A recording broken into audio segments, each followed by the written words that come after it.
Good evening. Welcome to another episode of Cultivating the Culture. And today we're going to be talking about generational wealth. And we have a guest on here, my son, Tariq Ibn Jamil. All right. And as we start our show all the time, we start with our great leader, Malik Shabazz, or Malcolm X, as you know him. And they let him speak and give you this message. Nowadays, to learn how to do is see for yourself Okay. and listen for yourself and think for yourself, and then you can come to an intelligent decision for yourself. But if you form the habit of going by what you hear others say about someone, or going by what others think about someone, instead of going and searching that thing out for yourself and seeing for yourself, you will be walking west when you think you're going east. You'll be walking east when you think you're going west. So this generation, especially of our people, have a burden upon themselves more so than at any other time in history.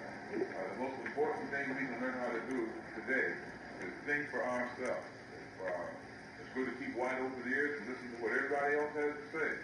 But when you come to make a decision, you have to weigh all of what you've heard of its own and place it where it belongs. And then come to a decision for yourself, and you'll never regret it. But if you form the habit of taking what someone else says about a thing without checking it out for yourself, you'll find that other people will have you hating your own friends and loving their enemies.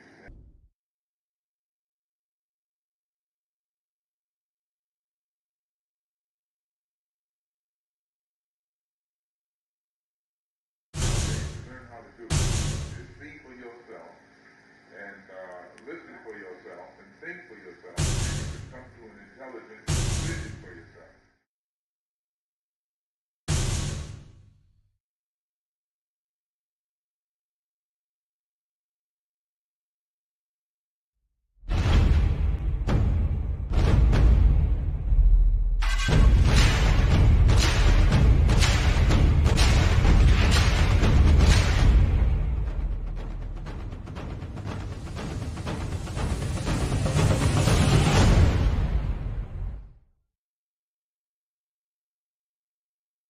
Start off with Brother Malcolm with his wise words, getting you to be able to think for yourself.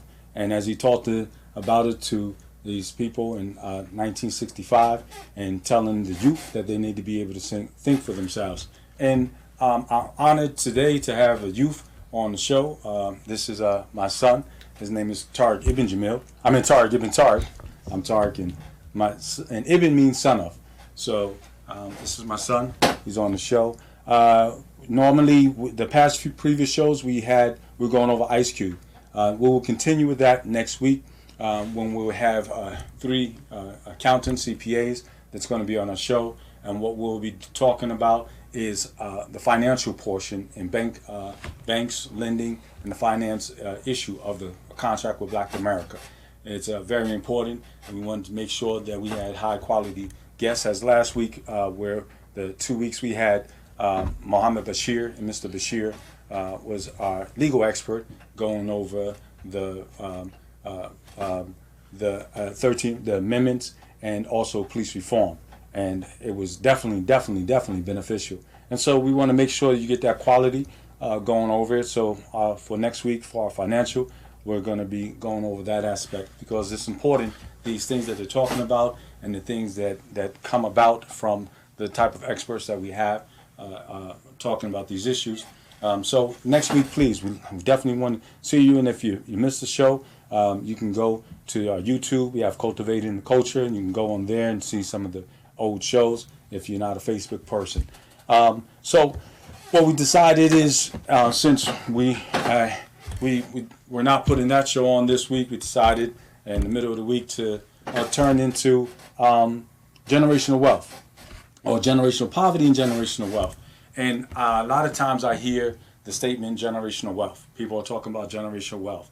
And for us, generational wealth is different than when you talk about it from a wealthy person. For a poor person, talk about generational wealth, he may be referring to getting some cash and buying some property or something like that.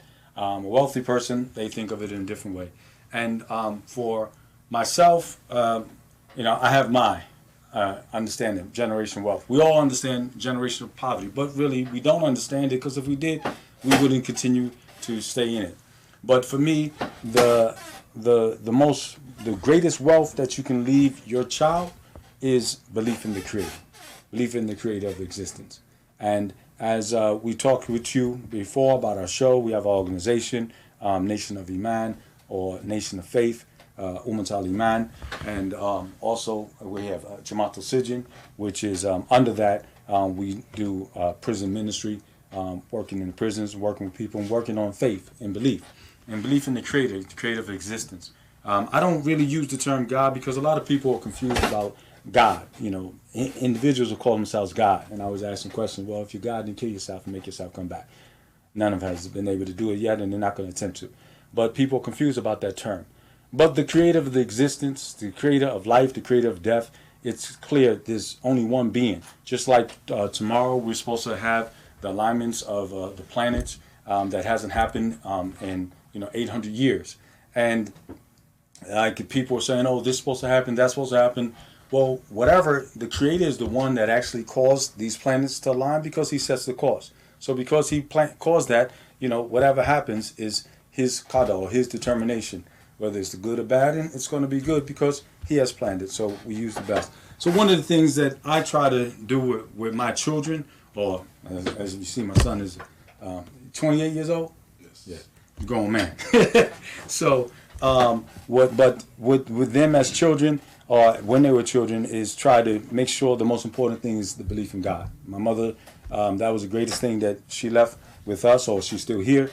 But she enforced is the belief in God, and the belief in God is the thing that brought me through so many things. And one of the things in the book, it talks about in the Quran, it talks about Prophet Jacob, or Yaqub as we say, and he was on his deathbed, and he called to his sons, and he held a conversation with him, and it is mentioned in the following verses in the Quran.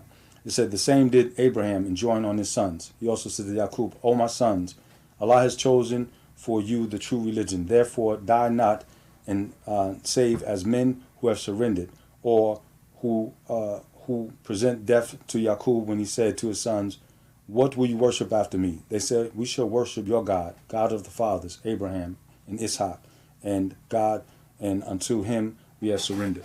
So this is the examples as we talk about with our show. The best examples are the examples of the righteous men that we have in the books of the Quran, of the Torah, of the Injil, which the Bible, the Old Testament, New Testament.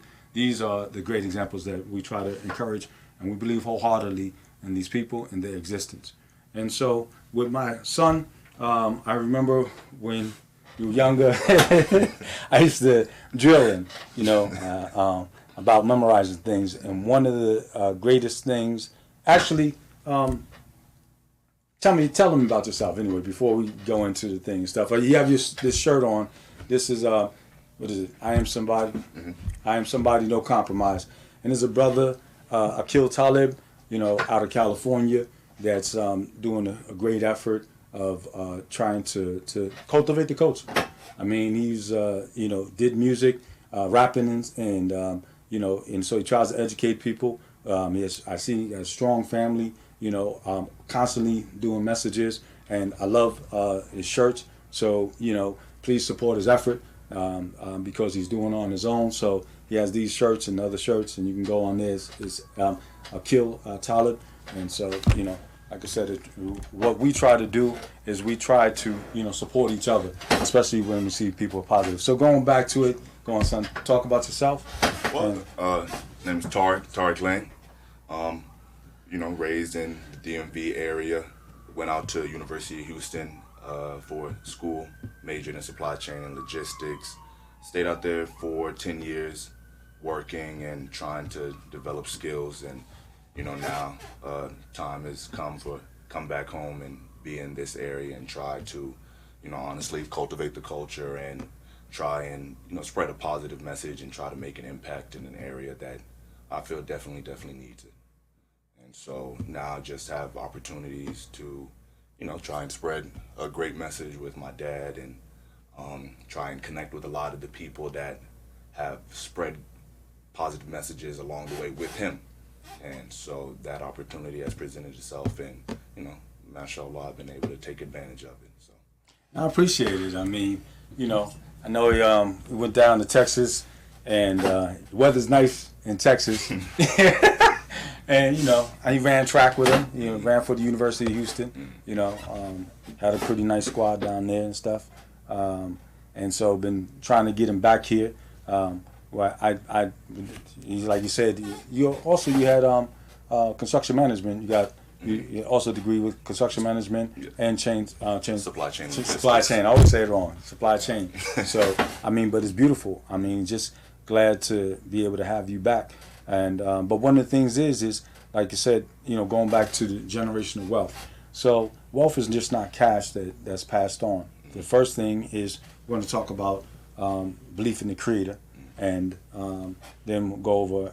Then we'll talk about what everybody else expect. Things of the property and other issues and stuff about the wealth, and what I've tried to do with business-wise, passing that on to my son.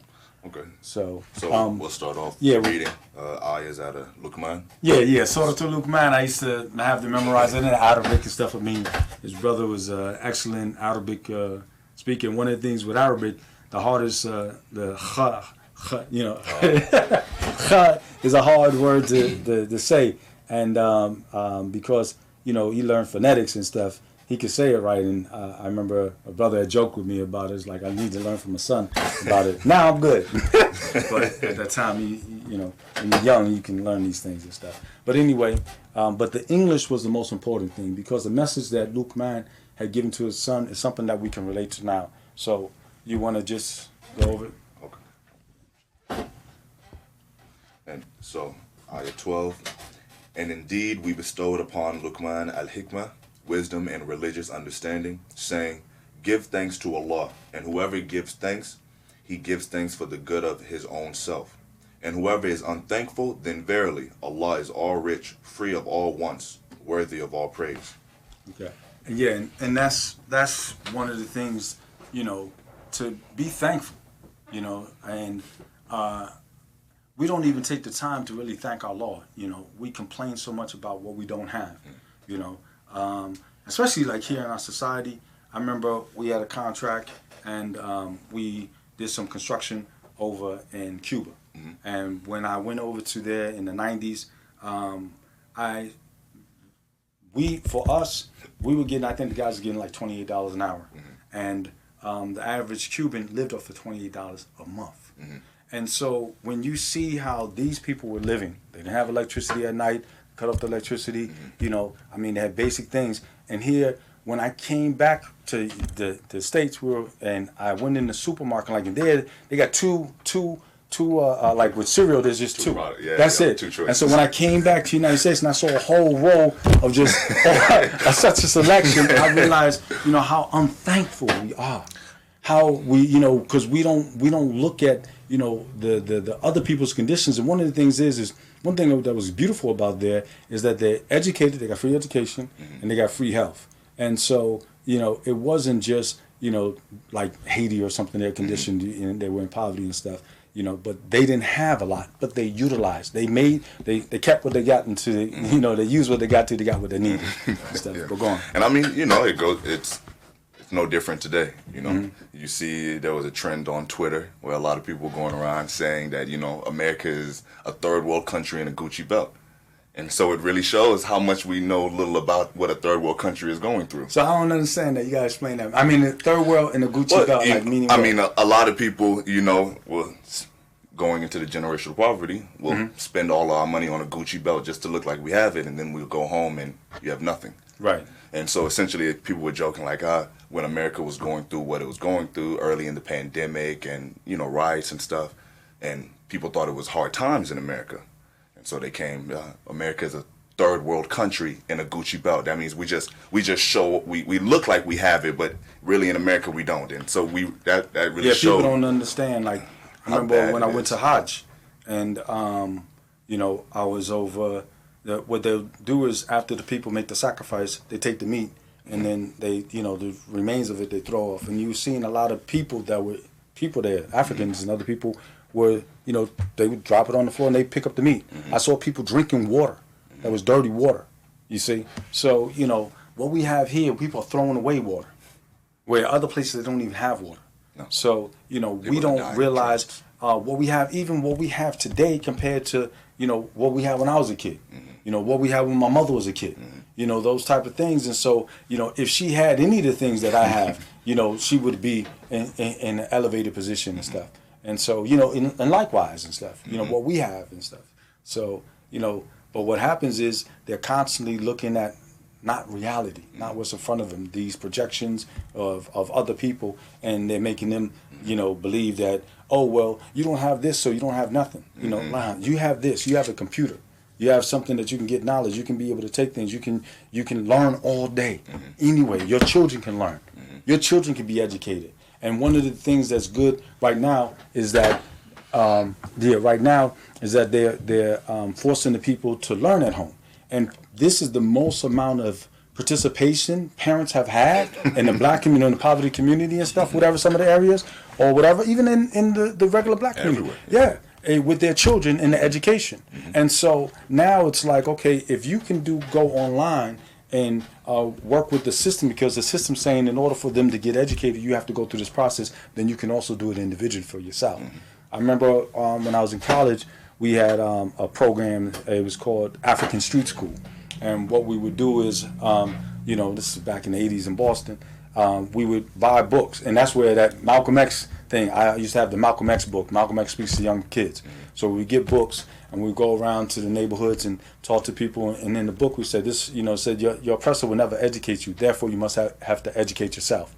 And said, when you finish with this book, pass it on. And so that's what I would do, you know, and the same. So now here it is you have the tools to be educated, but, you know, people are not utilizing that and stuff. So it's being thankful, you know, to your Lord and stuff. I mean, that you have life, that you have family. So, okay, what's the next thing? And remember, when Luqman said to his son, when he was advising him, O my son, join not in worship others with Allah. Verily, joining others in worship with Allah is a great wrong indeed.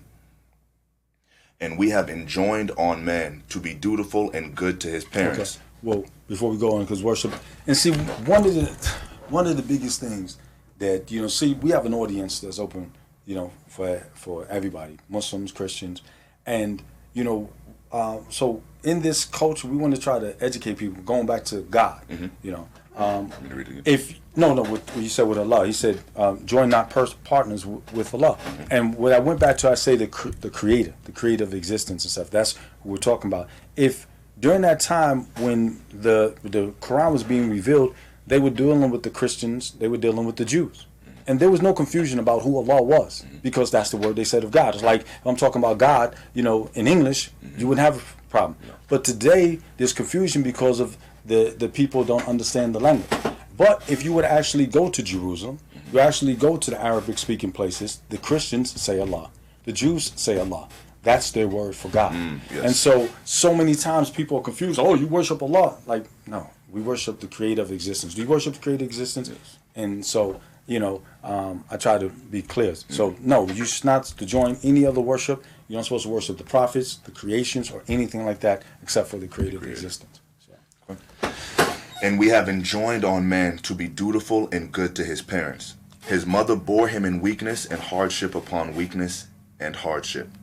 And his weaning is in 2 years. Give thanks to me and to your parents. Unto me is the final destination. You might have to read that one again, man. Let me hear that. No, I'm joking with you. With you. Now, you're pretty good.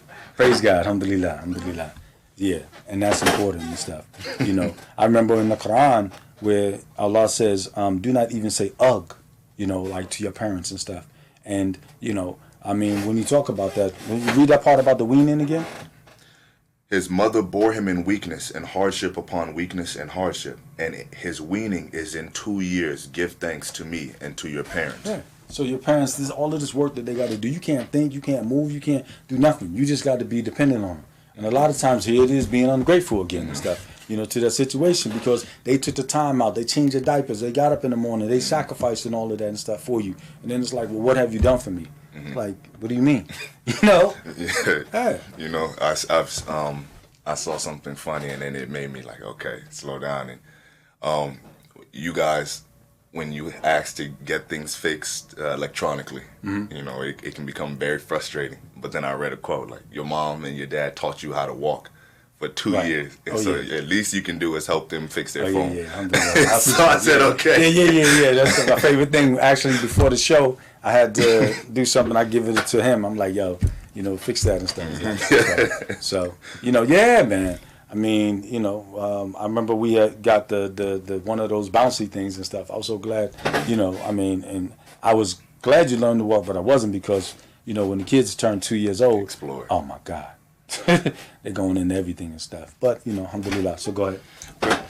But if they both strive with you to make you join in worship with me, others that of which you have no knowledge, then obey them not, but behave with them in the world kindly, and follow the path of him who turns to me in repentance and in obedience. Then to me will be your return, and I shall tell you what you used to do. And see, and that's one of the things is a lot of times in our society, you know, there's a statement there to say, well, why do you worship? It's like, I found my father's upon it. You see, I found my father upon it. And they still the same. Most of the time, well, my mother, you know, I found my father's, came in, my mother and father was practicing Islam, and then my mother went to Christianity. She went back and stuff, whatever, you know. And so, you know, but the thing is hers was a strong belief in the Creator. But I stuck to the guidance that, you know, from my father, because I looked at it and I evaluated it and stuff, you know. But so many of us, we just live our lives with what we found our fathers upon, instead of, you know, looking upon that and stuff. So if they're guiding you to something that's, you know, not after you do your investigation as time goes on, you have to you know, look into it and stuff. So that's what he's saying there. Don't lead you astray. O my son, if it be anything equal to the weight of a grain of a mustard seed, and though it will be in a rock or in the heavens or in the earth, Allah will bring it forth. Verily Allah is subtle in bringing out that grain, and well aware of its place. And how many times that happens and stuff, you know, we talk about that and stuff, those type of situations. I mean, that's why I love that advice, you know what I'm saying, and you know, carrying you through life, like you said. I mean, a lot of times, you know, we try to hide, you know, from things, or we think that, you know, I can put something under the rug and stuff. But we have to remember that the creator of existence is a khabira wa basira. He's the watcher and the seer. He sees and watches everything that you do. So, you know, just like when you talked about them purchasing something, a Gucci belt and stuff for everybody else, but you're living for everybody else. And that was one of the things that I should try to strive with you guys and you and your sisters, you know, as far as, remember I always talk about, whenever you do an action, don't think about what somebody else thinks. Oh, I'm going to do this and they're going to think this. I'm going to wear this, I'm going to think that. Because then you're going to worry about somebody else. You should do it only, you know, thinking about yourself, but of course thinking about the creator and stuff, but not put somebody else's thought of what they're going to think in your head. And most of the time, people are living for others and stuff. Yes. You know, so go on. And turn not your face away from men with pride, nor walk in insolence through the earth. Verily Allah likes not each arrogant boaster. And say, yeah. And which is opposite what they, and that's why, like I said, I love that advice, because it's opposite what they teach you. You know what I'm saying? I mean, here we're talking about the culture. And where, you know, I remember with the rap game where they started this battling thing. And, you know, you sometimes you say, I'm this, I'm that. But like, you know, Kara said, I'm this, I'm that. But you just wick, whack. You know what I'm saying? And so that's how it is with the today. And now it's I'm going to put you down. I'm this. And Allah even in the Quran talks about in the poets. And he said, shall I tell you who the shaitan descend upon? And he says, every lying sinful one, the poets, those who, you know, they say they go from valley to valley. They have a following and they say things that they do not do. You see? And so, you know, this arrogance, this is something that they push forward in our society. And so many people, they go out there, but, you know, they get strung out. So that's beautiful. And be moderate, or show no insolence in your walking, and lower your voice. Verily, the harshest of all voices is the voice braying of the ass. Yes. You know what I'm saying? I used to, even with the brothers in the prison, when we go over that, and I say, here it is. That's how you see, like you said, the donkey. The donkey just makes that loud song, you know, I mean, and you can tell it anyway, and that's how this is what they're pushing. This is the culture. And that's why we're talking about cultivating the culture, bringing it back to God, bringing it back to a right guidance, bring it back to some type of standard. But if we look at our standard, what they're sending us today, they get you to act arrogant and look at these guys as leading and, making a lot of noise. You see the people that get on the bus and they're just making all the noise and stuff. So that's how they get the attention, talking all loud and stuff. You hear the conversation and it's like, no, this is like I said, there's something beautiful to memorize in Arabic, But like I said, with my children, I try to emphasize is that, whatever they learn in Arabic, they learn in English because the point of the revelation was to be able to guide the people, and that's what it did. It guided the people, the best generations, during that time. So is that... See you not, O men, that Allah has subjected for you whatsoever is in the heavens and whatsoever is in the earth, and has completed and perfected his graces upon you, both apparent and hidden, knowledge, wisdom, guidance for doing righteous deeds, and also the pleasures and delights of the hereafter in paradise. Yet of mankind is he who disputes about Allah without knowledge or guidance of a book giving light. Wow. And how many times have you had to deal with people and they're arguing with you, and they don't know. And, most of the time people, they just hear something and then they're arguing and stuff, And so, and that's the best thing. So that's the wealth. That's the wealth. That's the greatest wealth for my children that I feel is passing on belief. And in order for them to give it, I have to be able to believe, The thing is, like my statement all the time is, I half believe in anything.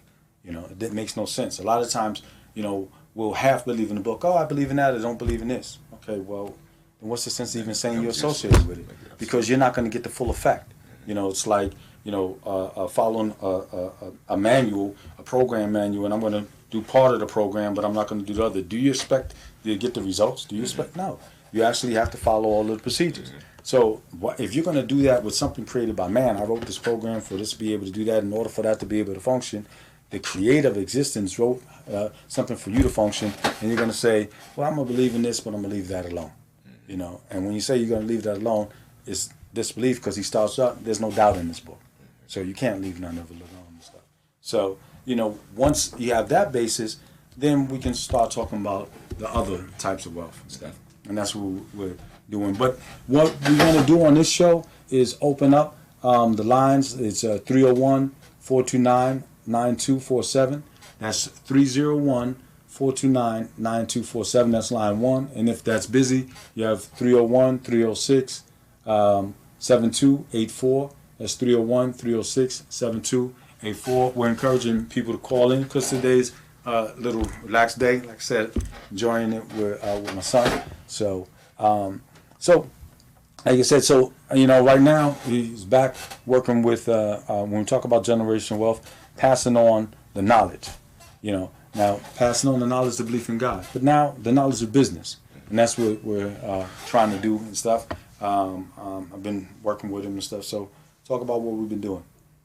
Well, we've just been trying to establish our business and get it fully off the ground. We established it back in 2017 and just trying to accumulate rapport. And so at this point now, we have built a clientele that where, we can go into 21 and try to be as successful as possible. Try to align ourselves with the right people and the right causes. Mostly I believe in honestly trying to be successful, but only be successful by bringing the community and development with us. Mm-hmm.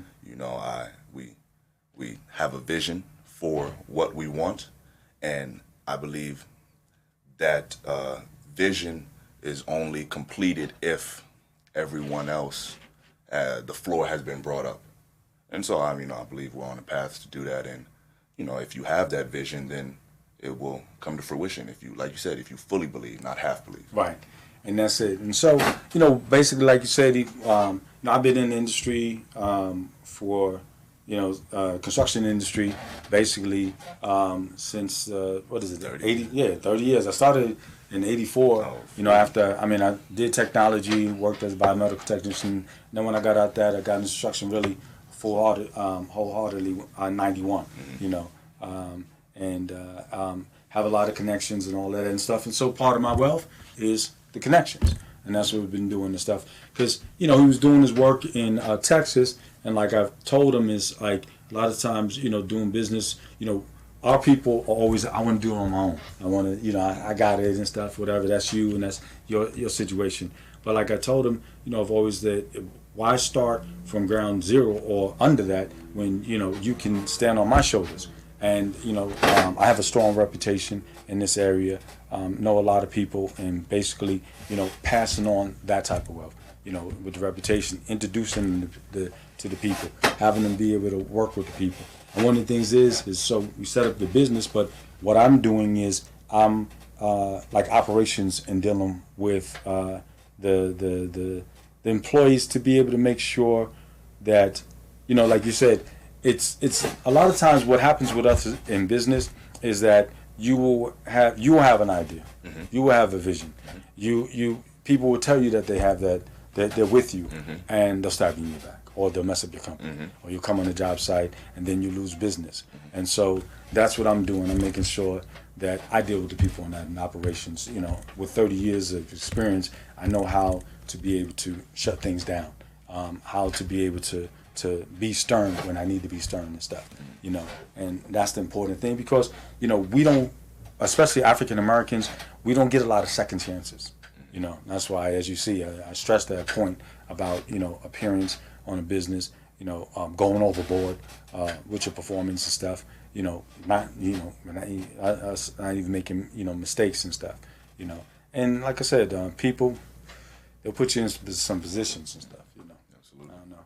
Remember, I was working in Philadelphia, and we had a project in Philadelphia, and we ended up losing. The company lost $1.1 million. So the contract was, they took the job for like $800,000.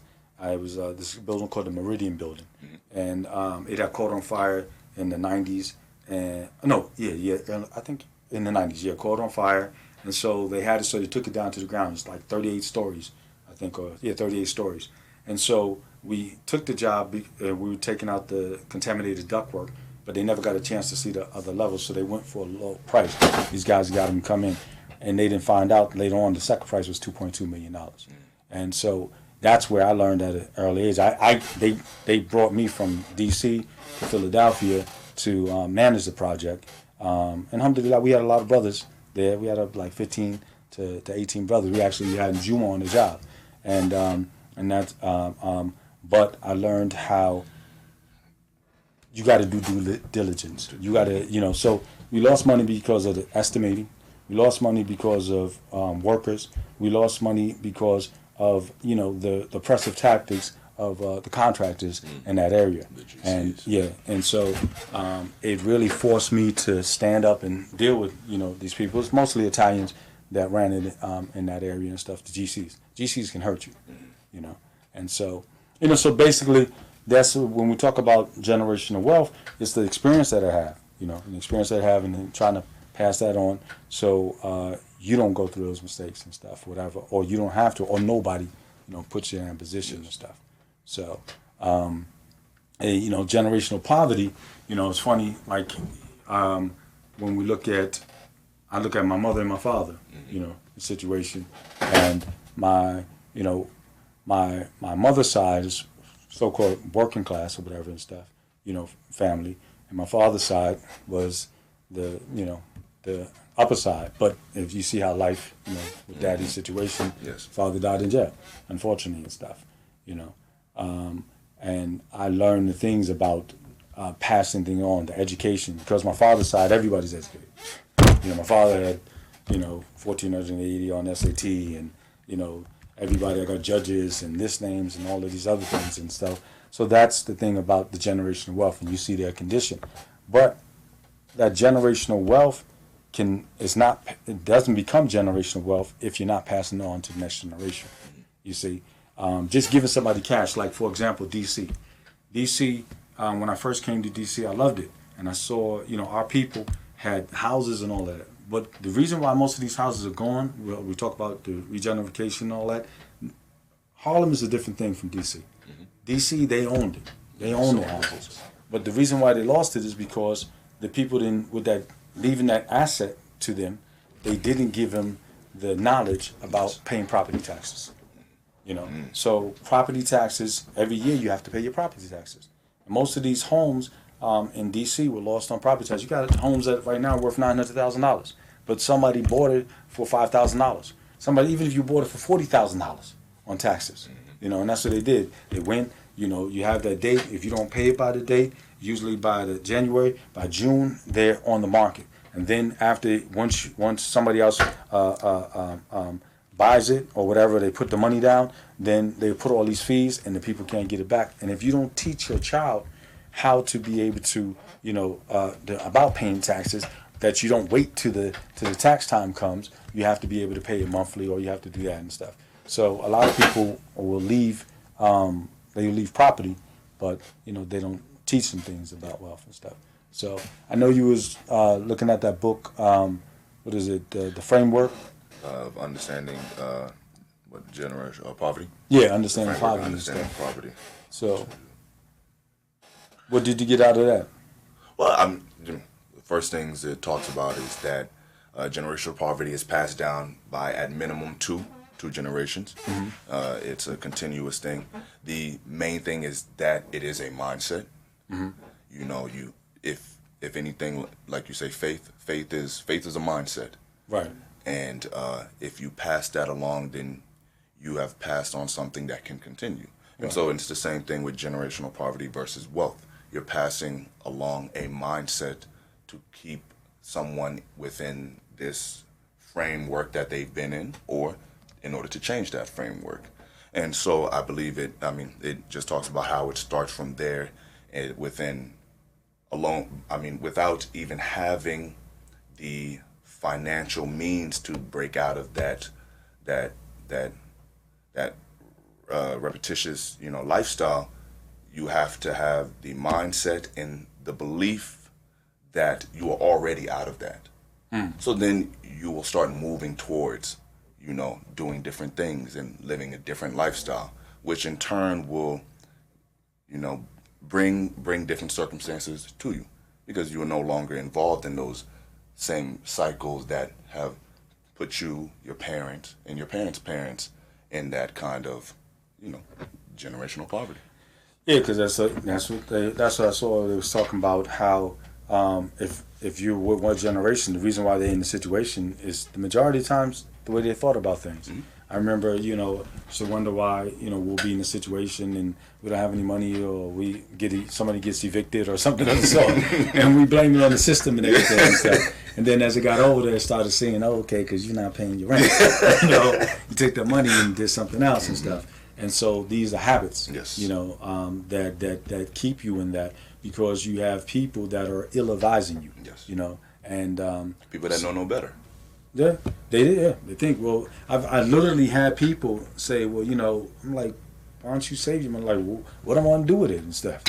What you mean save it, man? You know, put it up, DI something and stuff. And, you know, I remember in junior high school, living in the Bronx, and I went to the school, and there's this Ashkenazi or European Jewish kid that was my friend, and you know, he had some raggedy jeans, you know what I'm saying, and stuff, whatever.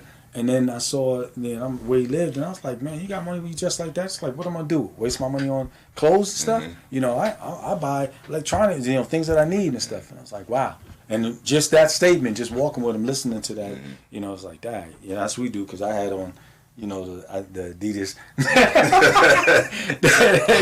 spent the money on and stuff, whatever. But I went back to my poor little, you know, place in the Bronx and stuff, whatever. You know, and that's what happens. We're looking for that glory, you know, right now to impress people, you know, and not, you know, moving forward to get out that mindset. Yes. Like you said, this, you know, continuous, you know, generational, and so we have to change that. I mean, one of the things with the advertising, with the rapping and stuff, or the MCs, you know, the stuff that they put on TV, you know, constantly. I mean, been being bombarded, and you know, with misguidance, you know. So I mean, your generation, man. Yeah, I mean, our rap is, I believe, it's at its worst in a sense. You You know, it's just a consistent amount of glorifying a certain lifestyle. And you know, you go back to your time and you go back to even 10, 15 years ago where you had 50 Cent, and so you still had gangster rap being as prominent as it is. But now it's the lifestyle is not just defended, it's pushed. It's preferred. It's seen as, no, this is what's right, you know, and if you say anything about it, then you're demonizing this. And it's not that it's being demonized, it's that you Like can what you acknowledge. I can explain that when you say, if you say something, you're demonizing it. If I mean, because it's demonizing itself. What they're saying is yeah, demonic stuff, man. But I mean, you know, if you say in any way that, you know, you understand, you know, what someone has gone through, and you understand that that is life, but at the same time, that person doesn't enjoy that life. They did everything they could to get out of that life. So why tell other people to enjoy that life and stay? Right, and that's the whole thing. Growing up in that type of neighborhood, you don't want to stay up in there. No, you know, nobody. I mean, you're not proud about even the things that you do. Even most of the people that back in the day, they wasn't hustling, you know, just to be hustling and stuff. You know, people was hustling to get out of their situation and stuff. And when people talk about poverty, you know, growing up in New York, how things was, and you know, not having stuff and really rough, you know, and glorify that, you know. I mean, it's crazy. But the thing is, you know, it's commercialized and stuff, and they're pushing that type of program to me to increase the amount of people in the prisons. You know, that's it. It's an advertisement. It's advertisements for the prisons. You don't see no commercials for the private prisons. You know, but that's what that is. Because it makes no sense. And the craziest thing is that the radio stations are the ones that's, you know, playing that type of stuff and pushing that type of stuff in our community. And so, you know, and they'll show certain individuals as, you know, wealth, or they making money. Yes, you know? And you hear that a lot. I've come across a lot of people in positions, and you tell them like, hey, that thing that they're pushing is not good, and they'll come back to you, well, they're making money. And it's like, is that the be all end all? I say a prostitute makes money. You can sell yourself. Yeah, they get paid. You know what I'm saying? I mean, the pimp may take the money, you know, but so does that mean that that's it? And this is you know, what they reduce to people, and really are they? You know, and if they are, so what? You know, so like I used to always talk about, you know, when we have somebody online.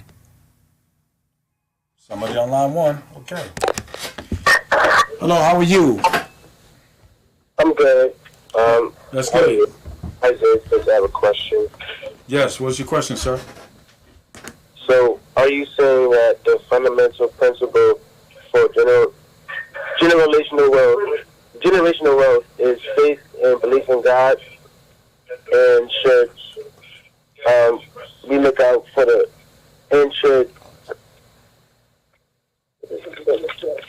should we look at the scripture for financial advice?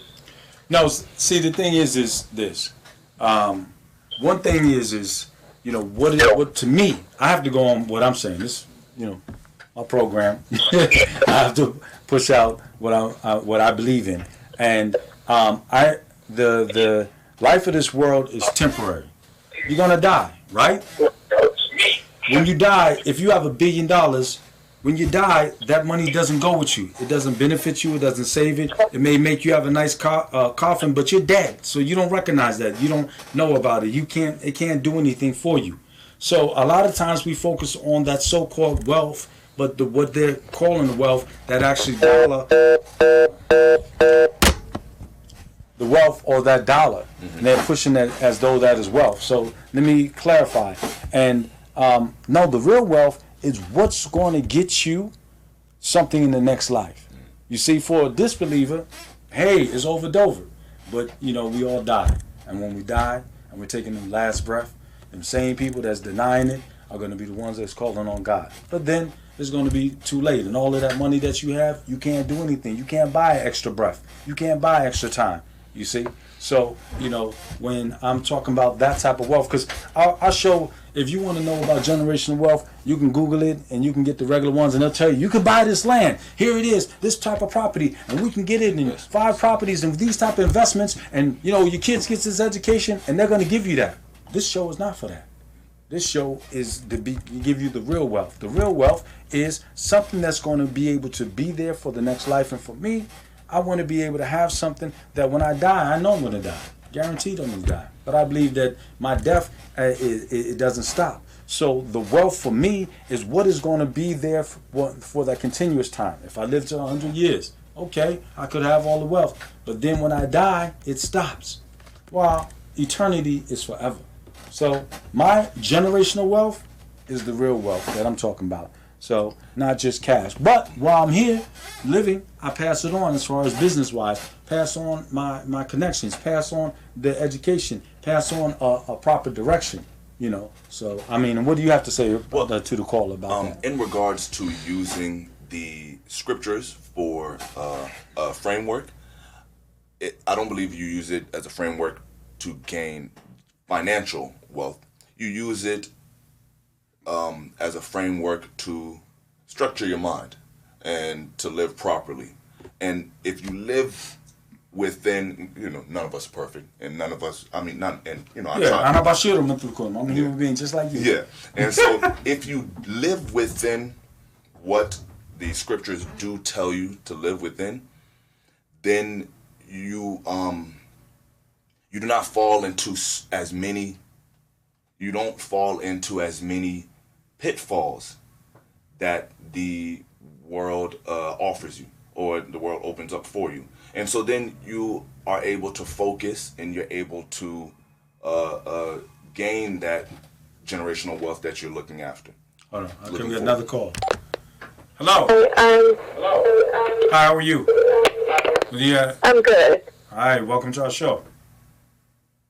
Yes, I'm Tracy, and I wanted to know, how does faith help more than just that, more than just you? Like, how does it help your offspring and other generations? My offspring, here he is. Okay. Well, faith helps us in knowing that this isn't it. And so there's a lot of, especially now, because of social media and because of, specifically social media, you have a lot of lost and people who feel as low, and that if they do not receive this acceptance from what they see on the phone, then that's it. There's nothing else to be proud of. There's nothing else to work towards. You have no existence. Your existence is meaningless. And faith always keeps that little light burning in you, in the sense that you can never get too low. And because you know that no one else on this planet can like me, but there is something, and there's a being that cares about me enough to create me, and that is waiting for me on the other side. And that they want more for me while I'm here, not to just please anyone else around me. And I think that is honestly the most important thing to me about faith. It's keeping that little light to say that this isn't it, and that what I see here and what happens to me here is not the be-all, end-all. Yeah, because, for example, if this is it, then, what's his name? Mark Zuckerberg is a god. You know what I'm saying? Because he has Zuckerberg. Yeah, he has 2 billion followers. He changes your mind. The other guy from Google, they can control the way that you think. They can make you be happy or not. They run you. Yeah. So you might as well say that you're God. So no, man is limited and stuff. So through faith got us out of slavery. Belief in God, and this is the thing, like I say, it's constant for us to return back to. Absolutely. Because we have rules and regulations. Here it is. Let's go on these 30 years or 40 years of no rules and regulations. I remember they came up with this rap, just do what you like, say what you like, just say anything and stuff. And so this is the attitude that we have. So saying anything, doing everything, anything, what has that got us? This has got us, our people astray. It's filled up the prisons. Like I said, it's constantly misguidance, and the people are listening to this misguidance. And like I said, even in the prisons, when the people start focusing on the faith, they start following a rule book. And that's how it is. One of the things is our Creator has sent messengers. Our Creator has sent examples for us to be able to follow. So I tell the people, you're a Christian, follow the example of Jesus. Live like he did. If you live like he did, you going to come back up in this prison? Nah, you won't. You know what I'm saying? Because you're not going to be getting high. You're not going to be having sex. You're not going to be doing these things. You're not going to be robbing from nobody. You're not. So all of them charges that you got, you won't be able to do. So we know that if you follow that example of Jesus, right, how he lived, you won't. You follow the example of Moses. You follow the example of Muhammad. Hold up. Call. Hello, how are you? Hi. I was just calling because I do agree with what you're saying is that the generational wealth, because it has to be a spiritual wealth, but they're all also in Scripture, and I know in the Quran, and I know in the Bible, where like Proverbs 13:11, it says, dishonest money dwindles away, but whoever gathers money little by little makes it grow. Or Proverbs, whoever oppresses the poor for his own increase, and whoever gives to the rich both come to poverty. And then there's another one, and I know as far as with Islam, when you lend somebody money, you're not supposed to have interest. So there are certain principles. So I think it is, like you said, important because we've taken God out of money finances, that we have to believe that God is the creator and gives us our wealth. And so in all his scriptures, I believe in the Quran and in the Bible and in the Torah, there are certain principles that we are to abide by to create that wealth.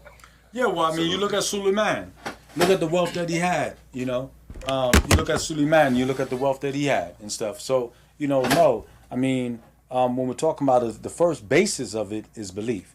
And then, of course, with that, you can go after it because you have to be able to make money, like I said, right? Going back to me raising my son and teaching him and my children about business and how to be able to be successful, how to be the best at it, how to be able to pass on that structure and work with other people in the system in the industry. So when I'm saying the faith-wise, the faith is the basis of it for me.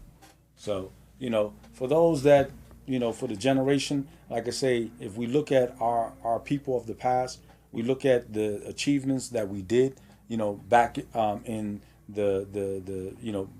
actually in the 60s and the 50s and during slavery and after that and stuff, is, even when we didn't have the economics, we had belief, we had skills, and we worked together.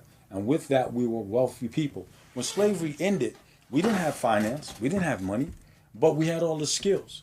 And one of the major things, part of the wealth is knowledge and resources. Or even like my sister, she has black, red, white, and blue. And in there, you go there, she has all these resources that you can go to. Because one of the things is when going to the prison or going to the people, a person, they just talk about what they know.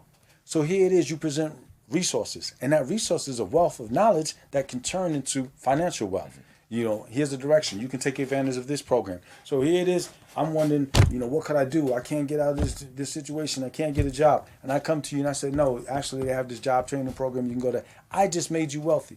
I just gave you wealth. And then now you pass it on to the next generation. But in order for you to pass it on to the generation, you have to, work with that and build over time. So, the emphasize, I know that we titled it Wealth and Poverty and Generational Wealth. But I put a little twist to it, not like I said, your normal thing, because you can get the shows all day and they'll tell you and, call us and we can be able to get you generational wealth, the best investment. Give me $400 and you find 4 people and they'll give you $400 and so on, so on, so on. We're not doing that today. We're gone. No, I mean, I would like to lastly say, before you said you learn the skill and then you pass it on to the next generation, but we know that community is necessary for even you as an individual. And so before you pass it on to the next generation, you pass it on to someone next to you, and you pass it on to everyone else around you in close proximity to you, and then it makes it easier. Right. And you see how, as something, my dad and his friends have talked about, in the sense where, you have a child and my child marries your daughter, and as long as you make sure your daughter is successful, my son is successful, and you continue it like that. But when you have that type of community, then you're able to generational wealth is much easier to build when you have help and you have people that are moving in the same direction as you. Right, and that's the whole thing. Because I've put a lot of money in people's pockets, and a lot of people put a lot of money in pocket, but not put cash in. By even a situation of opportunity, somebody says they need a plumber. Okay, yeah, I have a master plumber for you. Somebody says they need an electrician. Okay, I got a master electrician for you. Somebody says they need a CPA. I got several CPAs. Somebody says they need lawyers. So these are the resources, and the resources I have is wealth. So I'm not leaving my kids a whole bunch of cash, but because I have wealth, meaning I have a wealth of knowledge, wealth of relationships, wealth of business opportunity, and the willingness to be able to share. And my belief in the Creator makes me realize that me passing on an opportunity to somebody else, or as we call sadaqah, or some type of charity or some type of assistance, doesn't reduce my wealth. No. You see, our Creator says that if you give $10,000, it's not going to reduce what you have. It actually increases, especially if you have good intent. So, this is the type of wealth building that we're talking about. Like I said, you got the other shows that they're set for that, and mine is focusing on it. But anyway, we're pretty much near the end of the show. We have a few minutes left. We opened up the lines. We got a couple callers in. But like next week, we have some financial people coming in. I have 3 CPAs, one that has his own firm, and a certified public accountant for those that don't know. He has his own firm, and he's in another one that works for a major company, a corporation. So you'll get that expertise, and then another one that deals with grants and stuff. So, and what we're going to go back to, continue with our regular program as far as going over Ice Cube's contract with Black America, and focusing on talking about the finance portion of it. And they're going to be able to put forward certain things, and actually they're going to tell you some things to be able to help you build wealth and help you really be able to get your things in order. Because one of the things to build it, we have to have a different way of thinking. We have to be able to learn about finance. We have to learn about savings. We have to learn about banking. We have to learn about these things. And we have to look at the wealthy and see how they have set up their system and their structure, to be able to develop that. So next week, they'll be on Sunday at 8 o'clock. And we'll continue with the last parts. We'll have 2 more parts going over the contract with Black America. But like I said, just today, I was happy to have my son on the show, and like I said, with the brother, Akil Talib, they doing a lot in California, and pushing that, and I am somebody, no compromise, and that's important. That's what we have to do.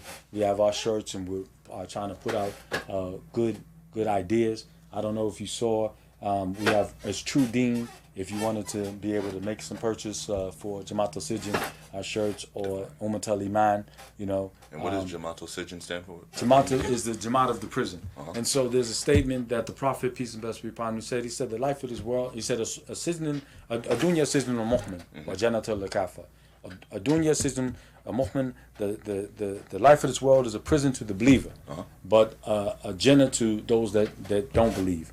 And so, when we go to the guys in the prison, we wear the shirt as a reminder, and we have the statement on the back to remind them that when you're in prison, if you're practicing this religion, you're practicing faith, and you're doing good, but when you go back out in the street, and then all of a sudden you fall apart, you're acting like that's your heaven.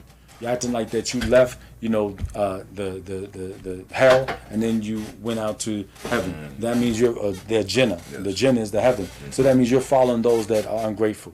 No, you have to be able to maintain. If you're strong while you're in, and then then when you step out there, that's not your Jannah. So don't act like it's your Jannah and forget about it. The Jannah, the paradise, the heaven is the next life. And if you can be able to live by those restrictions, because for us, we know that we were sent down here. Adam, disobeyed, and he was sent down here for a certain amount of time. He did his time. We're doing our time. And if we get out, we do well. We get out on good behavior, and we get rewarded with the paradise. But if we don't while we're doing our time, we'll be sent to the hole. And that hole, you don't want to be in that hole. It's pretty hot. So, like I said, it's a shame that in our society, even with that music and stuff, that's why they attack religion so much. That's why they attack belief so much. That's why they try to make it silly. But the silly ones are those people. If you look at their existence, you look at the results of what they're doing, you see the destruction, and you see the increase of the people in the prisons. You see the increase of no marriages and stuff, because all of these babies and all this stuff. Why? Because of what they're calling the people too. So the guidance is the best guidance. Like I said, follow the example of Jesus. Follow the example of Moses. Follow the example of Muhammad. Peace and blessings be upon all of them. Follow the example of Abraham. And you follow these examples of these men, all of this stuff that's happening when they say, oh, they're putting drugs in your community. If they put drugs in your community, you follow the example of Jesus, Muhammad, or Moses, what would that do? Nothing. Oh, they making us have sex and all of that stuff. Okay, well, look, the rule book for Jesus, the rule book for Muhammad, the rule book for Moses that they have, you don't do all of that. So if you're following that rule book, then you're going to be successful. Even if you don't believe in the the afterlife, just following the rule book and following those examples of the men, that's success. And that's what stops us from the success in the District of Columbia. One of the things is that gets me is they're making marijuana legal, but they're still doing drug testing. And then now people are failing the drug test. They can't get a job in that situation and stuff. They're, criminal records. There's a lot of opportunity, for people in Baltimore and other places to be police officers, and they encourage you not to do this to be able to make the change. You got 600 positions for people to come in. All of a sudden, good black people decided to just take over the police force. 600 people, they go in Baltimore. You can change the whole situation, but you got to have people that have clean records. You got to have people that are living righteous lives, and they follow an example of the prophets. They're good to go. So we're talking about good to go. Now it's time for us to go. The show is over. I appreciate it, and peace be with you. Will God willing, inshallah, we'll see you next week with Cultivating the Culture. And thank you. Thank you, son. My man.